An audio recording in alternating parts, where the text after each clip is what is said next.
Okay, but how does this make it to the Regency period? Well, the early Regency or Directoire fashion was obsessed with the Neoclassical aesthetic and loved taking inspiration from ancient Greek and Roman styles.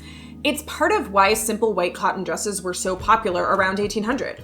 But they can get pretty boring, so both Regency folks and modern costumers like to spice them up with colorful accessories, underlayers, and overlayers. I'll start with my Regency underwear.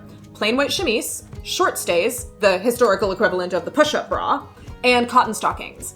A petticoat goes over all this, although Regency petticoats had to have bodices or straps to hold them up to the high empire waist. Over that goes the white dress in fine cotton lawn with absolutely no adornment. This was, I think, my second historical dress ever, and to this day, I don't love trim, so I kept it really plain. This also has drawstrings to fit, making it conveniently adjustable in size. Now I can wear the green silk dress over this, and tie the belt under the bust with long tails hanging down. I'm ready for a Regency ball, and not about to get mistaken for any of the other myriad people in white cotton dresses.